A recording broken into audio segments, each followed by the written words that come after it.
그래도 20장을 이 이야기를 빼놓고 갈 수 없는 이유가 예수님의 승리의 입성을 예루살렘 입성 전에 한 주요한 부분을 마침표를 찍는 부분이기 때문에 꼭 좀 보고 가야 돼서 20장을 오늘도 같이 봅니다. 자,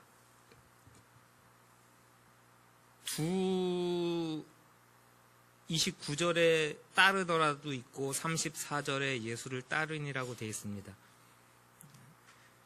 어떤 지적으로, 도덕적으로, 종교적으로 같은 길에 서 있다는 뜻이에요. 추종자라는 뜻입니다. 참된 제자라는 의미예요. 그래서 마태복음 4장에 제자들을 부를 때에, 베드로와 안드레를 부를 때에 저희가 곧 그물을 버려두고 예수를 쫓으니라 할 때에 이 따르니랍니다. 똑같이. 예수님의 기적을 보고 가르침을 듣고 수많은 사람들이 생겼습니다. 예수님을 따르는 수많은 세력들이 생겼죠. 예수님 앞뒤로 호위하고 가는 거예요.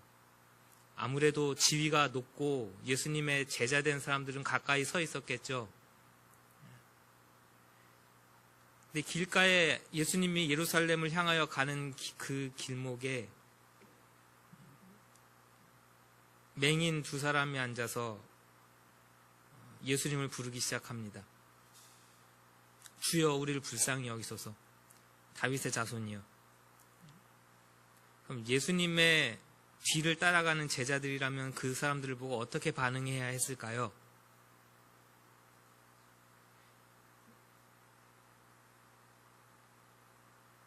근데 예수님을 도움을 구하던 사람들의 방해물이요, 장애물이 예수님의 제자였다는 사실이 충격적인 거죠. 예수님께 아이를 데리고 오는데도 애들은 가. 이거는 예수님의 제자들이 앞에서 제일 많이 했어요. 소동이 일어나는 것이 싫었을 수도 있고요.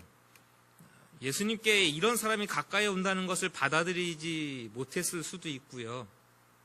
어떤 교만함이겠죠.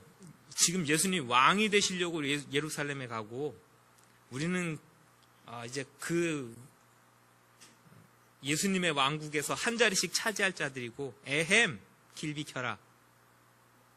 지금 이 당당함으로 가고 있는데 눈이 안 보이고 얻어서 생활을 하는 사람이 다윗의 자손이여 왕이시여 우리를 불쌍히 여기소서. 눈에 보이냐 그겁니다. 그래서 비록 제자라는 타이틀을 안고 있으면서도요, 굉장히 눈을 감고 있는 모습이죠.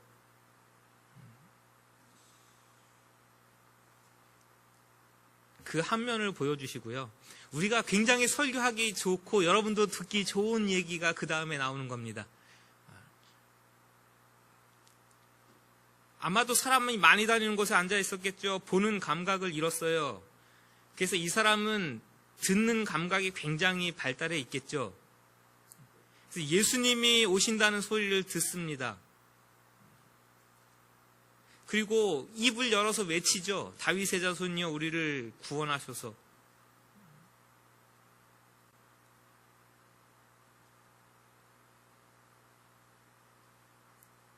수많은 사람들이 다윗의 자손을 부를 때 정치적으로, 종교적으로, 이 사회적으로 로마의 압제에서 우리를 구원할 사무엘하 7장 4절 이하에 나오는 다윗 언약을 생각하면서 그 다윗을 기대한 거예요. 그래서 수많은 사람들이 다윗을 부를 때는요, 이 로마의 압제에서 우리를 구원하소서예요. 다윗의 자손이요. 근데 이 소경들의 믿음이요,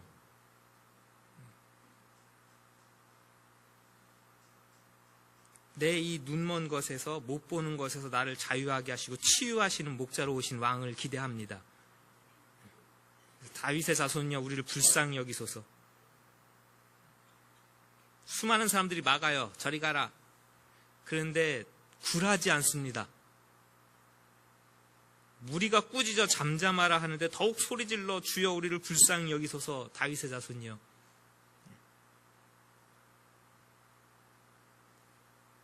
기도와 간구는 이런 거랍니다.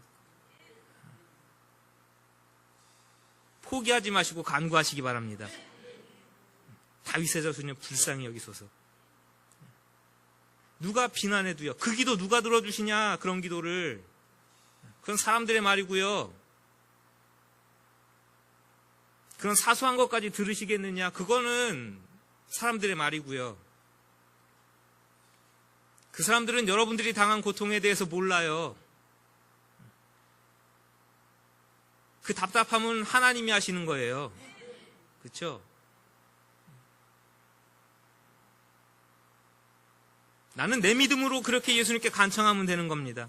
언제까지요? 들으실 때까지.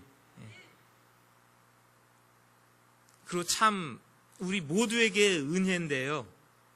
그 수많은 사람들이 애워쌌는데 보였을까요? 안 보여요. 안 보여요. 우리는 성경에 글로 이렇게 되어 있으니까 거기에 소경 둘이 있는 줄 알았죠. 예수님이 어디로 지나가시는지 방향도 제대로 알지 못하고 이미 예수님 주변에 수많은 사람들이 호위하고 지나가는데 예수님 시선에 그 사람들이 들어왔다고요? 분명히 안 보였을 거예요. 그럼에도 불구하고 이 찬송이 정말 맞는 거예요. 어두움에 밝은 빛을 비춰주시고 너의 작은 그 신음에도 응답하시니, 이게 분명히 아주 은혜로운 찬양입니다. 여러분들의 그 작은 신음과 괴로움을 토로하는 것에 대해서 멈춰 서시는 거죠. 은혜의 예수님입니다. 도대체 지금 십자가를 지러 예루살렘으로 가시는 그 걸음을 멈출 만큼 소중한 일이 어디 있어요? 그거보다 더 귀중한 사역이 도대체 어디 있습니까? 전 인류를 구원하러 가시는 길이에요. 그 길을 발걸음을 멈추시고 돌아서셔가지고 누가 나를 부르냐 쳐다볼 만큼 이 두 사람의 간구는 간절합니다. 그리고 돌아서시죠. 그래서 너에게 도대체 무엇을 하여 주기를 원하느냐?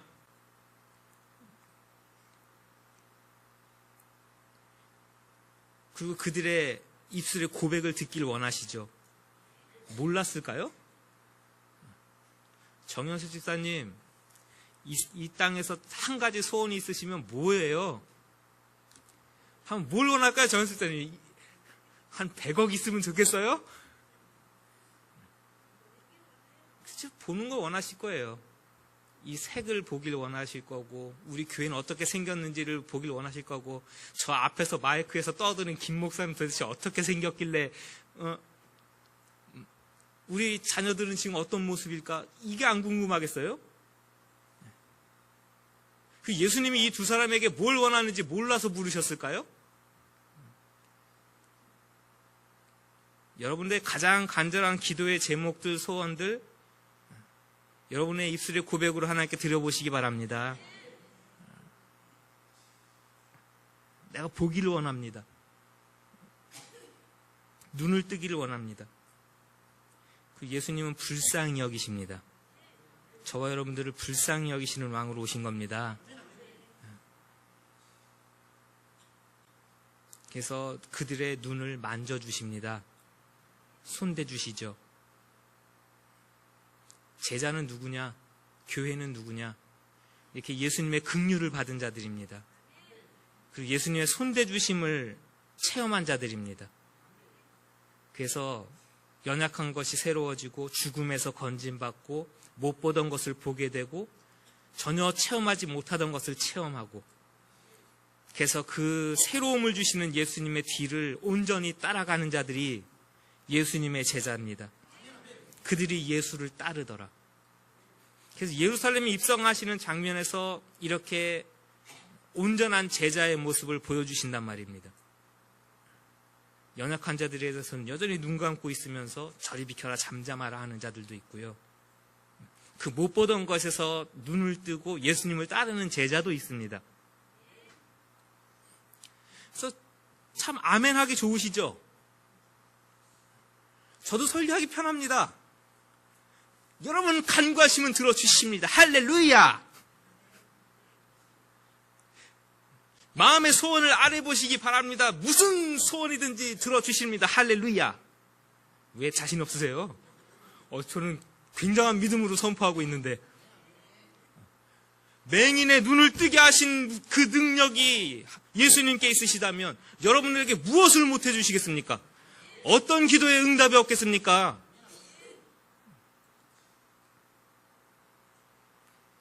이 설교 준비하면서 뭐 보면서 했냐면요, 오늘 집에 가시면 다 개그 콘서트 보세요. 줌인, 줌아웃 하는 코너가 있습니다. 한 명이 나와가지고 반이 가려져 있는 이쪽에다 대고 뭐라고 막 얘기를 해요. 줌인 하면 이 사람이 혼자 막 얘기해. 줌아웃 하고 바깥으로 빠져서 상대방이 딱 나오면 전혀 다른 얘기가 되어 있습니다. 저 이렇게 설교 많이 했었고요. 이것도 하나의 설교예요. 이 하나의 단락을 놓고 이 안에 있는 것을 찾아가 보면 분명히 제자에 대한 이야기, 예수님 멈춰서시고 그 간구를 들으시는 이야기, 손대주시고 고쳐주시는 이야기, 이걸 누가 부정할 거예요? 분명하게 그 이야기 맞습니다. 그러나 우리는 한 발자국 더 멀리 떨어져서 조금 더 큰 문맥 안에서 예수님이 무엇을 가르치시길 원하는가? 마태복음은 이 이야기를 왜 예루살렘 입성 전에 여기다가 예수님의 천국 복음의 가르침의 마침표 같이 이렇게 찍어 놓았는가 하는 것을 보길 원하는 거죠. 오늘 공동회의 해야 되니까 여러분 성경을 빨리빨리 찾으십시오. 18장으로 넘어와 보세요. 빨리.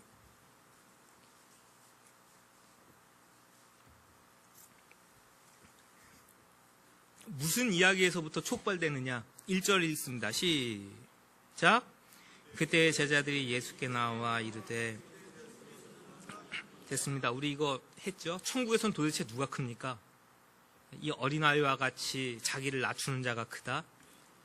우리 뒤에 3가 이 작은 소자 중에 하나도 업신여기지 말아라. 우리 그거 지난주에 같이 봤잖아요. 하나님의 나라입니다.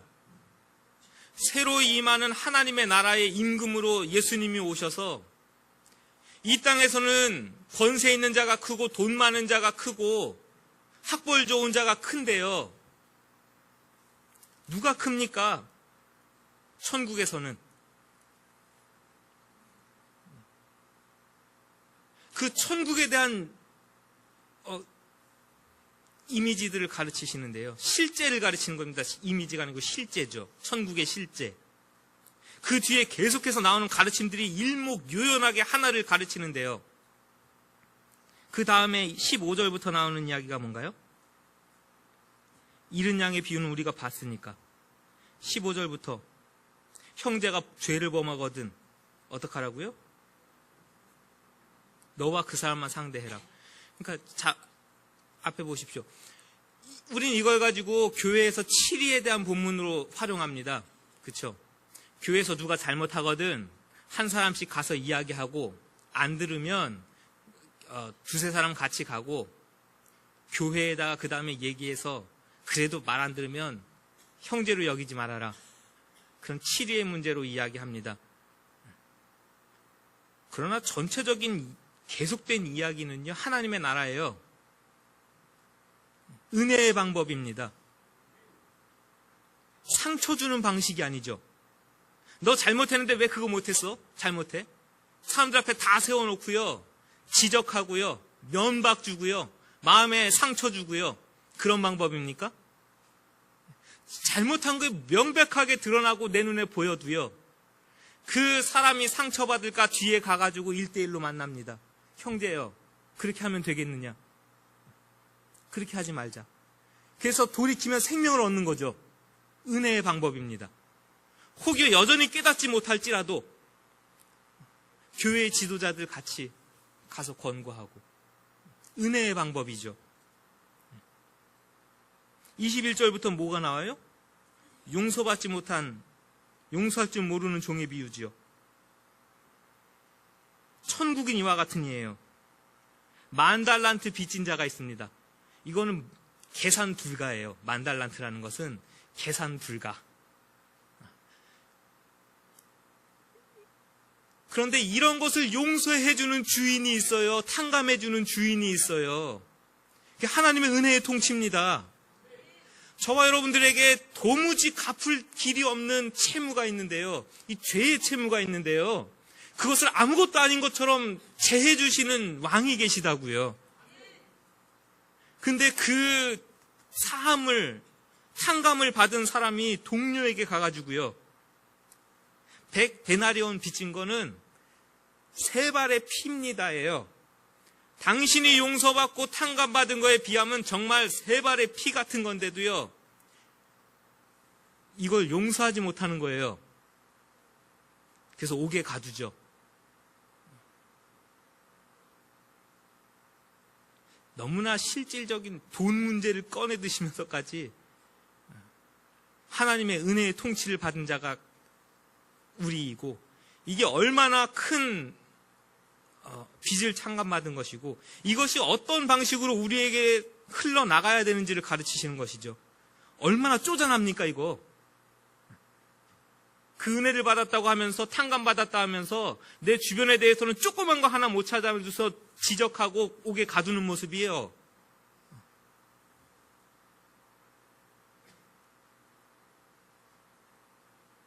이거 형제가 죄를 범하거든 가서 권고하고 이런 모습이 있나요?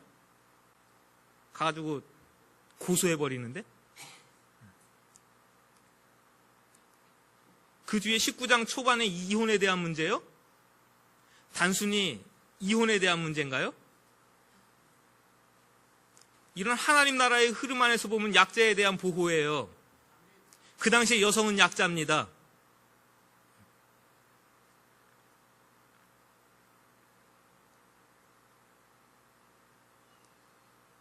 그래서 무슨 죄가 있으면 마누라 내보내고 새 장가 들면 되지. 그럼 그 여자는 어떻게 되는 거예요? 그 당시 사회에서. 전혀 경제적 능력이 없습니다. 삶이 비참해지죠. 여러분, 하나님 나라요? 하나님의 다스림이요? 멀리 있는 게 아닙니다. 멀리 있지 않아요.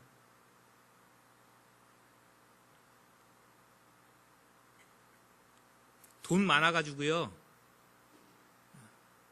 딴 살림 차려가지고, 우리 마누라보다 훨씬 더 젊고 이쁜, 세컨드 이렇게 숨겨놓고 살면 천국인가요?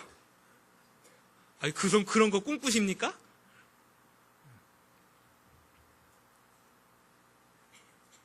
나하고 살아주면서 고생하고, 같이 슬플 때 눈물 흘려주고, 같이 힘들 때 옆에 있어준 우리 마누라가 고마워서 발 주물러주고 있으면 거기가 천국인 겁니다. 이혼에 대한 가르침은 그런 겁니다. 하나님의 다스림은 나보다 연약한 자를 돌아볼 줄 아는 데 있지. 그와 같은 맥락에서 그 다음에 나오는 게 어린 아이 아니에요. 어린 아이들. 그 당시에 인격으로 치지 않아요. 그런데 그 어린 아이들에 대해서 긍휼의 마음을 갖는 거예요. 어린 아이들을 용납하는 거예요.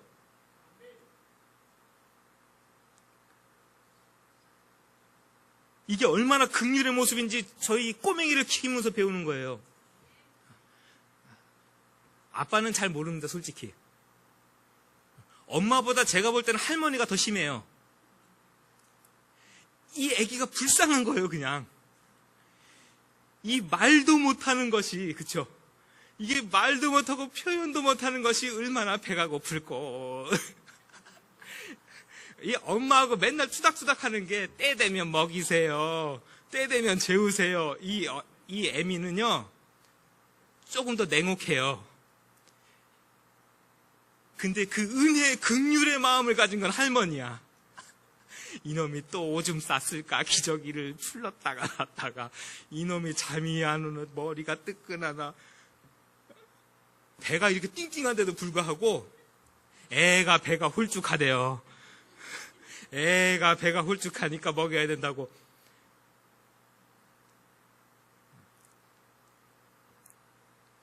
천국은 그런 거죠. 긍휼히 여기는 마음입니다. 부자 청년 이야기요? 내가 무엇을 하여야 하나님의 나라에 들어갑니까? 내가 무엇을 하여야 영생을 얻겠습니까? 저 진짜 하나님의 나라를 체험하고 싶으냐? 아주 간단하죠. 방법은 재물이 많으니까 그거 헐어서 가난한 자들에게 좀 나눠줘라. 하나님의 나라는 명쾌합니다. 많이 움켜쥐는데 하나님의 다스림이 있지 않다. 아무도 아멘 안 하시죠 이제? 아까는 기분 좋으셨잖아요. 하나님이 응답해 주신다니까 다 아멘이죠. 지금 여기서는요, 당신들이 가진 것을 헐어서 가난한 자들에게 주는 것이 하나님의 나라입니다. 그 어린아이를 긍휼히 여기는 마음이요, 그런 마음으로 서로를 봐주는 데가 하나님의 나라고요. 여성과 같은 약자를요, 내가 강자이기 때문에 보호해 줄 수 있는 것이 하나님의 나라고요.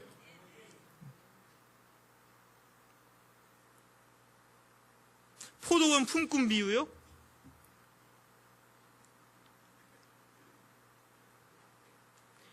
가장 전통적인 해석은요, 먼저 부름받은 자들 유대인, 나중 부름받은 자들은 이방인, 똑같은 임금을 주고 똑같이 취급하시는 하나님, 포도원 주인은 하나님. 그쵸? 이거 다 아멘이에요. 여태까지 전통적인 해석입니다. 그런데 이런 하나님 나라의 문맥 안에서 긍휼과 은혜의 다스림의 통치, 이 관점에서 보면요, 그런 의미만으로 볼 수 없어요. 그 당시 예루살렘에 살았던 사람들의 3분의 2 이상이 이런 품꾼을 삶을 살아간단 말입니다. 그리고 아주 극소수의 사람들이 부자로서 농장을 운영하고 그 사람들을 고용해서 써요. 지금으로 말하면 이 사람들 누군지 아세요? 일용직 노동자도 되고요, 비정규직도 되고요.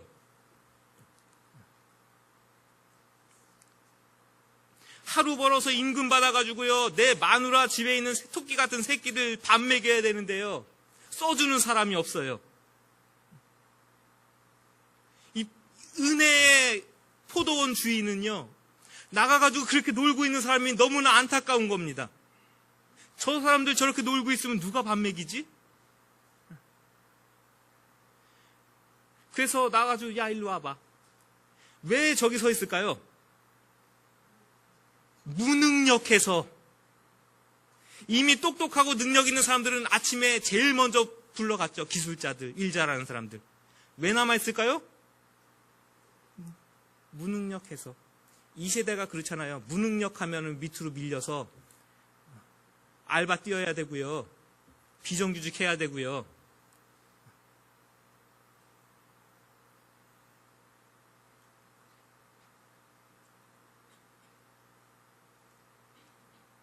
뒤에 나가서 또 보니까 또 뭐 하고 있어요? 또 서 있어. 야야야, 와봐. 일감 줄게. 일 시켜줘요. 해가 뉘엿뉘엿 져가요. 이제 일이 끝나갑니다. 또 밖에 나가요. 우리 같으면 이제 그 시간에 사람 고용해서 쓰겠습니까? 절대 안 써요. 일 끝났어요 이제. 그럼에도 불구하고 거기 서 있는 자들이 불쌍한 거예요. 안타까운 거죠. 아유, 야, 우리 교회 사장님들이 많아야 되는 건데.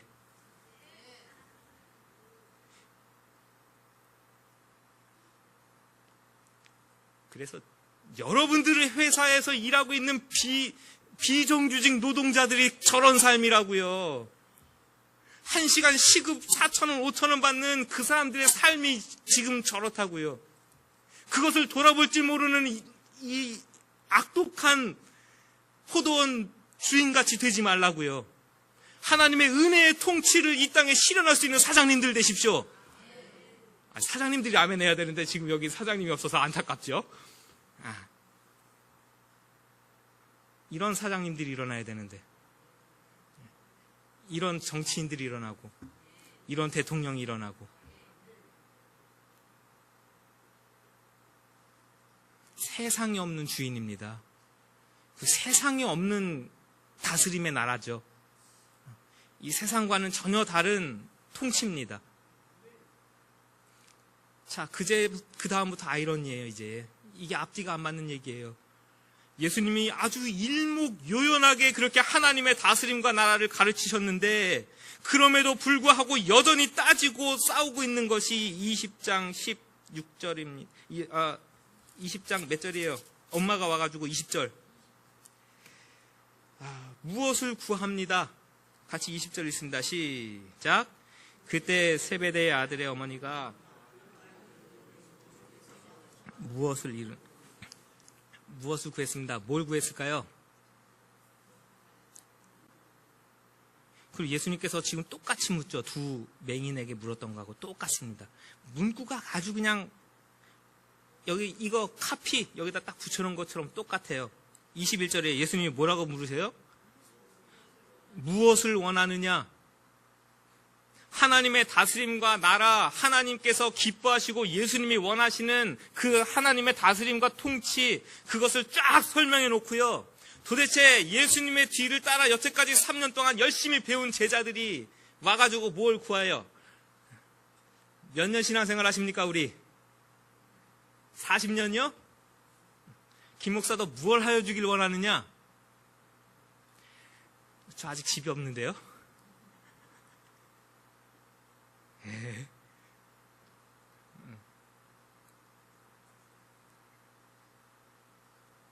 대답이 그런 식으로 나온다고요. 여전히 이어지고 있는 논쟁은 예수님의 우편과 좌편에 누가 앉을 것이냐죠.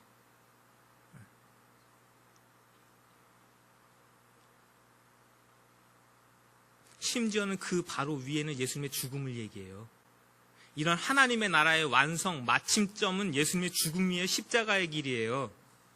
그 십자가의 길을 가르치시면서 이 하나님의 나라를 가르침에도 불구하고 제자들이 여전히 관심 있고 다투는 것은 예수님의 오른쪽, 왼쪽에 누가 앉을 것이냐. 눈 뜨고 있는 겁니까, 지금?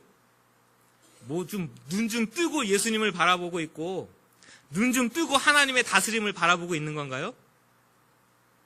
전혀 그렇지 못한 모습과 무엇을 하여 주기를 원하느냐?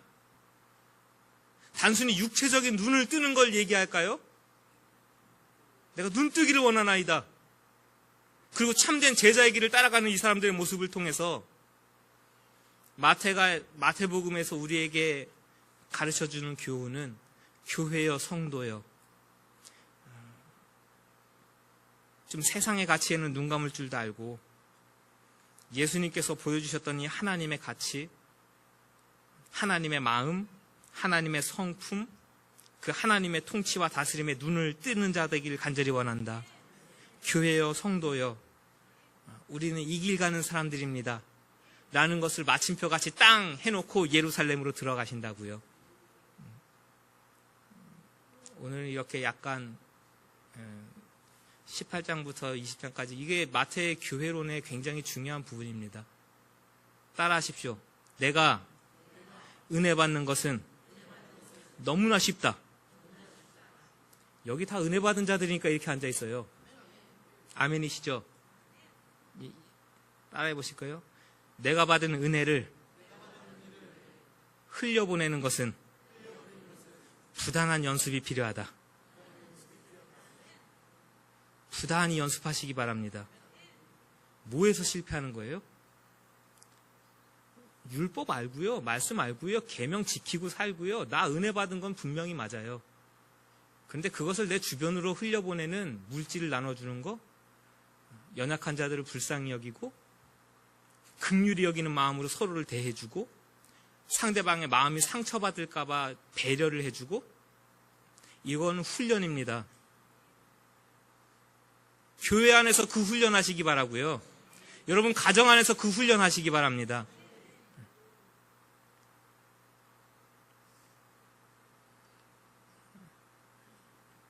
누가 빨리 가가지고 반찬 많이 먹나 이런 거 싸우지 마시고요. 누가 엘리베이터 먼저 타나 삑 했는데 아무도 안 내릴 생각하지 마시고요. 자, 숙제. 집에 가서 숙제요. 오늘 남편들 숙제. 집에 가가지고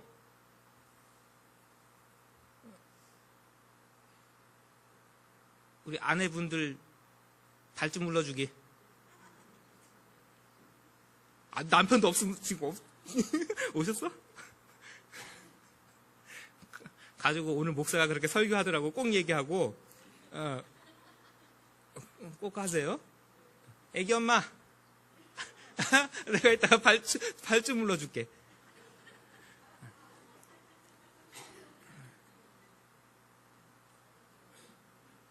하나님의 다스림이 다른 겁니까? 하나님의 천국이? 목사여서 가운 입고 여기서 30분 40분 설교하면 그게 하나님의 다스림 안에 있는 거라고 착각하시면 안 됩니다. 오늘 보여주신 이 모습 이대로가 우리의 삶 가운데 일어나길 간절히 바랍니다. 그래서 하나님의 은혜를 흘려보내는 통로로 저와 여러분들을 사용하시길 간절히 바라고, 12월 예수님이 오신 을 기억하는 이 달에 이런 본문들을 보는 것은 우리 모두에게 유익합니다. 예수님의 뒤를 온전히 따르는 자들, 눈 뜨고 따르는 자들 되길 간절히 바랍니다. 같이 한번 우리 자신을 위해서, 가정과 교회를 위해서, 나라를 위해서 기도하겠습니다. 이 나라가 이런 긍휼의 마음, 예수님을 닮은 지도자가 세워지게 하시고, 우리 교회가 이런 하나님의 통치를 실현하고 보여줄 수 있는 공동체 되게 하시고, 우리 가정에서 우리 남편에게, 아내에게, 우리 자녀에게 대하는 자세와 태도가 예수님이 가르치신 대로 이렇게 하나님의 은혜의 방법대로 할 수 있도록 우리 모두에게 은혜를 더해달라고 이 시간 같이 한번 통성으로 기도합니다. 마태복음을 읽어가게 하시니 감사합니다. 이제 20장까지 이렇게 같이 읽어왔습니다. 예수님께서 가르치시던 하나님의 나라, 그 은혜의 통치, 그 많은 것들을 옆에서 보고 배우며 체험했음에도 불구하고 여전히 그런 것에는 눈 감고, 누가 예수님이 왕이 되실 때 오른쪽 왼쪽에 앉을 것이냐를 논하고 따지고 있는 참으로 눈 감은 것 같은 제자들, 그러나 노중에서 예수님을 만났으나 예수님을 만나고 손대주심을 받고 눈을 뜨고 예수님의 뒤를 따르던 제자들의 모습을 보여주시며 예루살렘으로 입성하십니다. 오늘 우리도 예수님이 가르치시던 이 하나님 나라의 가치를 충만히 먼저 누리고 그것을 우리 주변에 흘려보내고 함께 나눌 수 있는 자들 되길 간절히 원합니다. 예수님이 오심을 기뻐하며 기념하는 이 12월 달에 우리가 예수님의 성품을 더 깊이 닮아가고 예수님의 마음을 더 깊이 닮아가는 모습이 되어지도록 우리 교회 위에, 가정 위에 하나님의 은혜 충만히 부어 주옵소서. 예수님의 이름으로 기도하옵나이다. 아멘.